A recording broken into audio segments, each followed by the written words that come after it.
The next challenge awaits, and an experienced race team helps make a promising young driver a winner. Good job, Sammy. Great job, buddy. You're the man. We thought you were winning. Now we know you are. Well done, Sammy. I'm proud of you, buddy. Well done. Come along for the ride of your life. Indy Racing Pit Pass is next.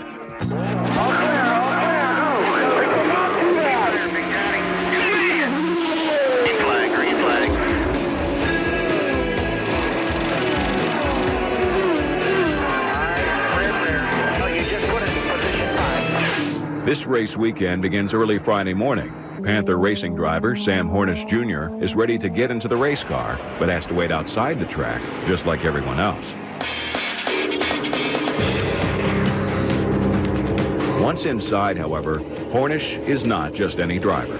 Hey, do you want to top this thing back up since we've been warming up?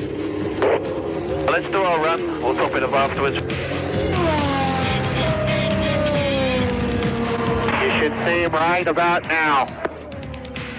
Good run, Sam. How we doing? The car was really neutral at the beginning of the run.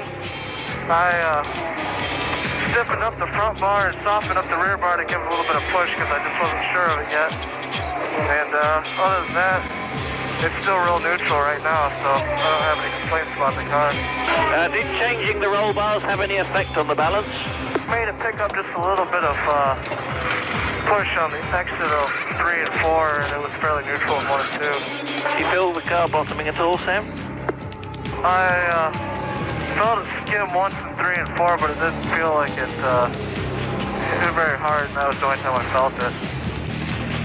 Okay, Sam, I'm going to try and keep this run a little bit shorter. We've put another one of Delara's pieces onto the side pods this time, and then I'm going to address the ride heights before we make another change after that.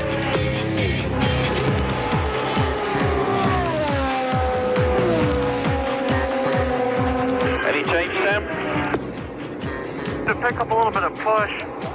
So I don't know if it's the tires going away, really. Had quite a bit of push that time, and when the car would finally pick up grip on the front, it kind of snapped a little bit. Well, that's what that ride height adjustment would have done. It would have increased the push. Maybe not to that degree. We're going to change tyres now. We're going to scuff these for this afternoon's run, but just treat it like a dummy qualifying run, if you like. Sam sits atop the speed chart after the first practice session. It's a spot to which he is accustomed. Panther led the pack in winter testing at Phoenix. Pit this lap, Sam, pit this lap. Sammy, so bring it in just like you're going to hit the marks.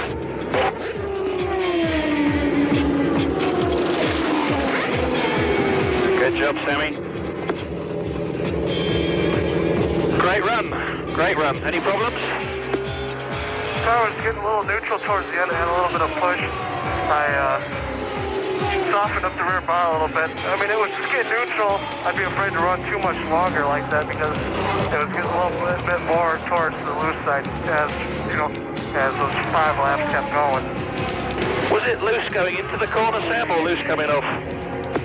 Right at the apex, once the car had got a good set, as I was getting back into the throttle, I found if I lifted a little bit sooner and I got back on it, I could set that back end down. It was just a little bit off the throttle.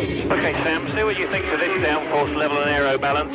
Probably want to give this around 7 to 8 laps, then we'll come in and we'll do a hot pit stop for tyres. You won't kill the engine.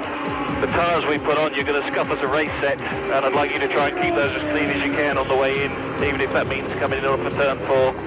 Copy that.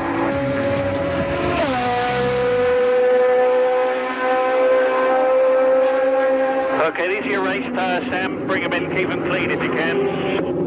The car's really good right now. We did a couple practice pit stops. Really just trying to get setups both ways. A little bit of qualifying, a little bit of race. We'll go back to the garage. We're going to put the qualifying stuff back on it for tomorrow for qualifying. Hopefully we can set on the pole. The car's really good. We tested good. So far today it's been good. He's very quiet when he's in the car. I'm not sure whether that's because there are no problems or he's afraid of upsetting me. But I'm sure as we work together over a longer period of time, I'll get to understand what the little silences mean. But when we ask him a direct question, his feedback's very, very good indeed. He's definitely got a very good feel for the car and what's going on.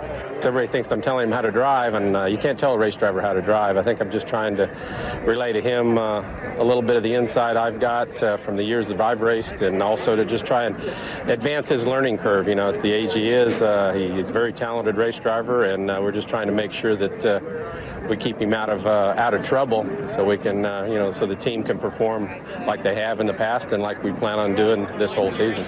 There is a lot more for Hornish to do than just perform in the race car. Fan and sponsor commitments are very much a part of Indy Racing. Sam and all the other competitors routinely meet and greet their fans, and Phoenix is no exception. It's great when we get to meet the fans, but what's better is they're getting to meet us, and it just shows, that's what the IRL is about. We want to build our fan base. We want to make the fans feel like they're part of the racing. We have such a good racing product that we want them to go out there and cheer for their favorite driver, and do whatever they can. And we want them to love the sport as much as we love it ourselves. Saturday is qualifying, and the Panther Pack is poised to seize the pole.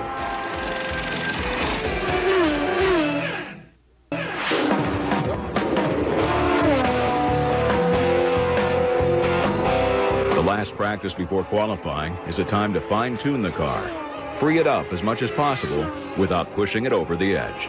Okay, Sam, on this run, like we discussed in the briefing, I'd like to get as close as we can to a dummy qualifying run, but the word here is caution. We're not quite sure how the track is this morning, and we've obviously made some aero changes that I want to check the balance on. If it feels comfortable, complete the run. If it doesn't, come on in.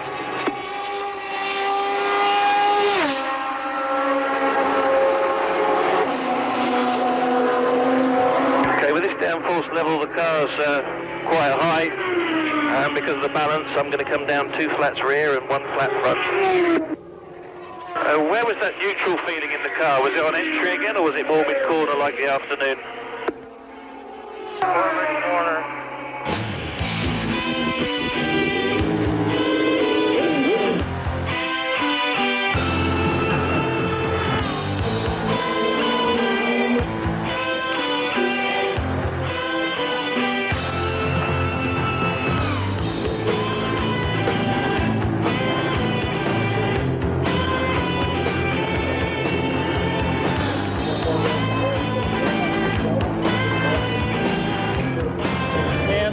Same routine, green flags 3rd time by, and then 2 good time ones. Don't pull out of here to rocket till you tell me it's warm enough. Okay. Show them what you're made out of, buddy.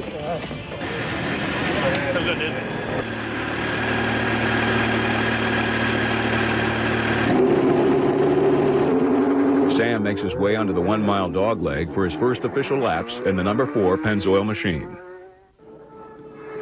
Sam Hornish Jr. will cross the line, completing lap number 1, 174.558 miles an hour. This young guy, 21 years old, out of Defiance, Ohio.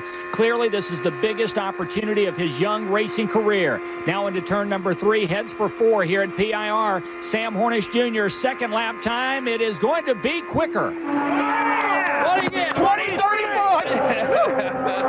Yes. All right. Good run, Sammy. Great job, buddy. Yes, 20:35, man. The 21-year-old from Defiance, Ohio, shatters his quickest time of the weekend. A 176.8 mile-per-hour lap plants him firmly on the pole. Hey, Andy, how flat was he? Just a little lift on the way into 1. He got it pretty close. Things went real good. Sam stepped it up, just like you should in qualifying. We did a little bit extra to the car. This morning we weren't quite as quick as we thought we'd be, so we kind of took it easy in practice and just wanted to make sure the car would do what we thought it would do. And I figured we could run a 52 and he ran a 36, so the kid's got a lot of talent. We're gonna, put the race motor in, go out tomorrow morning, work a little bit more on our race setup. We had a really good race setup yesterday, and it just, lap after lap running really consistently. And I think if we run that fast, we're not gonna have too many problems. So they're all running about what they ran. Yeah. We're not the only ones who really pick up right now. But qualifying is far from over. Team Menard's Greg Ray is always a threat. The Panther Pack waits. Greg Gray looking for the 10th pole of his career. Let's see if he's going to be able to do it. Remember, last season, the 99 Series champion drove a bright green car. This year, the Team Menard entry, bright blue. Greg Gray sets up for turn number 3. He needs a lap better than 176.8 miles an hour to knock Hornish off the pole. The Indy Racing pole master comes through again. Ray posts a lap of over 177 miles per hour to win his record 10th IRL pole position. Hornish and crew are content to settle for the outside of row 1. You know, it is a little bit of extra money and it is some recognition. So, yeah, we wanted to go out there and win pole, but, you know, it just didn't turn out that way. We actually ran faster in qualifying than we anticipated. So we were really happy that we're, you know, starting outside front row. Plus, I don't think I've ever won a race from pole, and I know I've won from second a couple times. So, you know, that was kind of one of the superstition things. The final practice session is uneventful. Running with a full fuel load, Hornish dials the car in for race day. Are you happy with the turn-in? You're getting a good feeling from the rear now? Yeah, the turn-in under full tank run was very good going in. The car pointed where I wanted to go and just, you know, held fairly well through the corners. Are you still getting that feeling of the car leaning over? Yeah, it was a little bit more during the full tank run because, which I like to, you know, the feel of the car, you know, set so that I know that, you know, I got a good feeling of confidence in the back end. And then at the end of the run, you commented that it was getting, there was less of a push there towards the end. I noticed that the right rear pressure was building, so I can compensate for that by dropping the starting pressure a little bit on that right rear. With the race looming, final touches to the car are necessary. You got up to speed a bit quicker that time. Did you get a better feel for the car at all? The car was pretty neutral with just a little bit of push off of 1 at that point.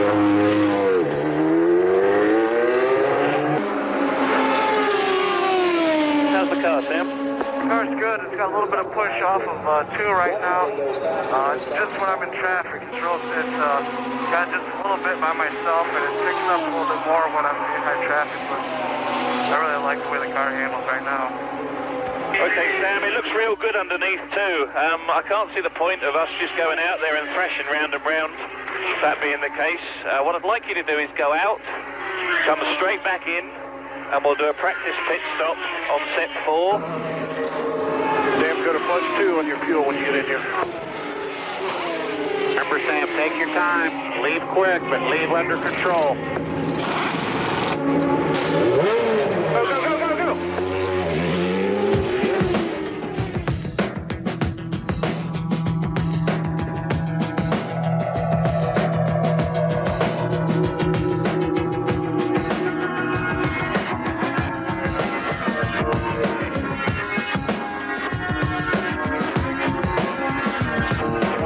How about you, Sam? It's Poncho. You got a radio check on me?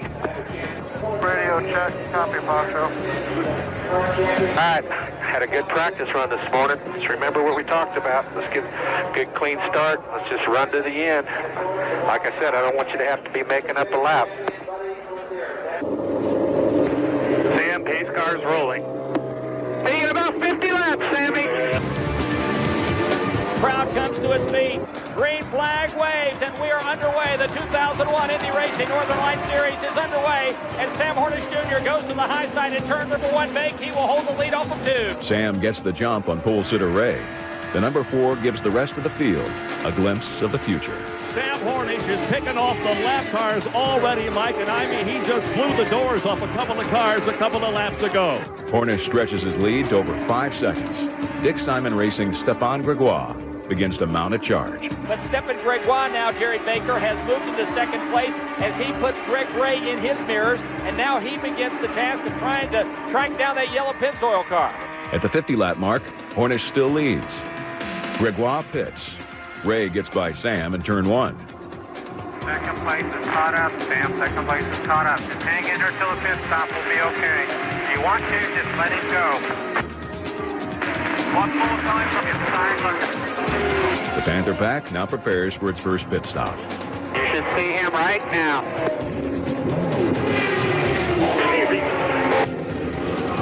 Hey, Sam, remember, do everything right. Even if you leave a little cautious, let's do it right this time. Sam clips Buddy Lazier as he exits the pit box.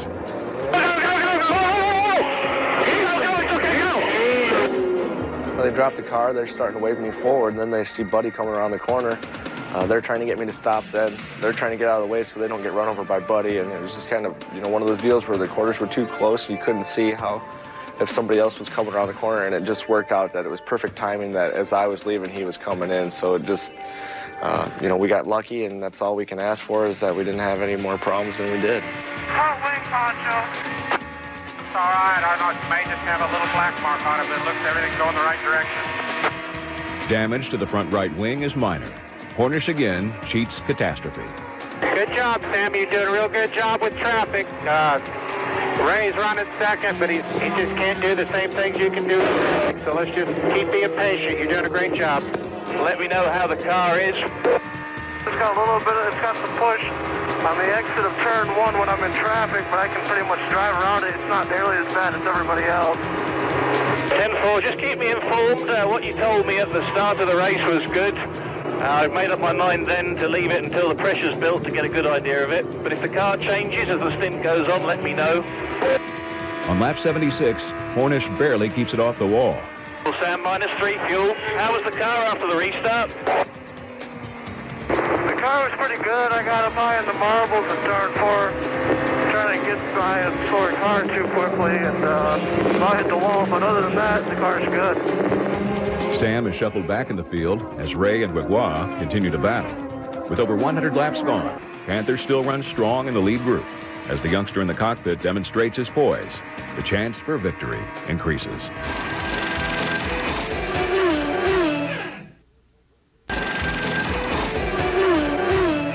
Greg Ray's engine problems knock him out of the race. A problem with Greg Ray, Jerry Baker. And right as he came out of number 1, throwing that little short chute into the dog leg, a big puff of smoke out of the rear end of Greg Ray's machine. We have a yellow flag on the racetrack, and we suspect it could be for fluids put down on the track by Greg Ray. Not right now. I like the car how it is. It's got a little bit too much push in traffic, but when I'm by myself, it runs really good. Hit this time, 0 on fuel. You can see him now. A great stop gives Sam the lead. The Panther pack solidifies its reputation as one of the best pit crews in the business. Lead like you did last time, Sam. There's nobody coming up there. Go! Got the lead for you. Sam leads the field on the restart. We restart on lap 130 with 11 cars on the lead lap. Sam Hornish Jr. He led the first 66 laps of this race. He is out in front of Helio Castroneves by 6 car lengths. And what is so interesting, Mike, all of last year, Sam Hornish led only 38 laps total. He's already almost doubled that today. He now is out in front, comfortably in front of Helio Castroneves. Sam Hornish Jr. the leader, and we've got another yellow flag. Yellow, turn 2. You're all right. Turn 2, keep going. Get her well down, though. You're not going to stop. We will not pit. -1 fuel. We've got plenty of fuel to get to the end. I want to bring the temperature down a bit. Come on. What we're seeing here, Sam, is the 14th car cannot run low through 1 and 2. If he does get close to you, just stay low. Do you copy that, Pancho? Roger. Sam's line so much better down here. He was running hard to catch him early on, was closing on us, but I've been clocking the last few laps. Sam's pulling him 2 to 3 tenths each lap. 35 laps to go. Green this time by. Copy that. Green is out. Green is out. Here is the restart. 167 laps will be shown complete, and a blazing restart for Sam Hornish Jr., JP. Well, there were 4-lap cars between Hornish and Salazar, and he got a big jump, and I don't think Salazar's passed lap traffic yet. He's a dogleg going by another car. How many cars separate me in second right now? Just 1 car between you and him. Sam Hornish Jr., though, JP, right now he's the class of the field, 2.9 seconds up on Eliseo Salazar. 10 laps to go, Sam, 10 laps. Well, we are watching Sam Hornish Jr. right now make his way through turn number 1, takes that low line through there, then lets the car roll off there against the wall. Jerry Baker right in front of you through the dog leg. He's smooth as silk right now. Yeah, there's not much happening as far as he is concerned. In fact, now there are 2-lap cars between he and Eliseo Salazar. If Salazar is going to make a move, you better get on it right now because Hornish is not a guy to mess with today. We'll have 5 to go next time you come by. Keep it up. Good job. He takes the car anywhere he wants to take it. If you're in front of him, to stay where you are, because he'll go around you either inside or outside. Sam Hornish is absolutely right now, Mike, like a rocket out there. About a mile and a half. That's all that separates Sam Hornish Jr. from his first trip to victory lane in the Indy Racing Northern Light Series. He'll see the white flag this time by. It is Sam Hornish Jr. way out in front. Sam Hornish Jr. in his first start with the Pennzoil Panther team will be the winner today here at the Pennzoil Copper World Indy 200. Good job, Sam. You brought her home. Great job, Sammy. Great job, buddy. You're the man. We thought you were a winner. Now we know you are. Well done, Sammy. I'm proud of you, buddy. Well done. No one mounts a serious charge. Sam Hornish Jr. gives Panther Racing its 4th series win. The car was great. You know, these guys make it look easy. They make it feel easy. The car was perfect all day long. We had a little altercation in the pits, and then I about stuffed it in the wall out on the track. I got up in the marble, but got lucky, and that's what you need every once in a while. The kid's unbelievable, and the team really come together. We've all been together for 3 or 4 years now, so we all know what the left hand's doing right now. The car started out really good, and then we made our first pit stop, and I made a stupid move, and I couldn't see Buddy coming around that corner, and I waved him out, and he didn't move right when I waved him, and Buddy cut across right in front of us, and I thought it was going to put us out of the race right off the bat. The Lord was with us today out there. He drove a heck of a race. He's got a very cool head on young shoulders. You could tell from his radio communication in the cockpit. He was in control the whole time. Very, very impressive drive. Very impressive. What looked like a gamble last winter pays huge dividends in the spring. Taking a chance on a promising yet unproven driver gets the Pennzoil car back to victory lane. By winning the Pennzoil Copper World Indy 200, Sam Hornish Jr. became the youngest man ever to win an IndyCar event. At only 21 years of age, he looks forward to even bigger accomplishments in motor racing. It definitely builds on my confidence level. It makes me feel a lot better. I know with a little bit of luck that we'll be, really competitive for the win anywhere we go this year. And I, just can't wait to get going to the next race. I'm so excited about it. Even with so much ahead of him, Hornish knows that nothing will replace the feeling of that first win. I wouldn't say that, I ever started conceiving that it was a victory until I came out of turn 4 on the last lap, because I know how easily those things can slip away from you. I slowed it down about 20 miles an hour off the pace on the last lap, knew that we had enough of a gap that I could slow down a little bit, and just, wanted to bring it home, and, it started sinking in coming off of 4. I was just, the last 20 laps, telling myself not to screw up and try to pay attention to everything I could. Sandy, on the photographer, you okay?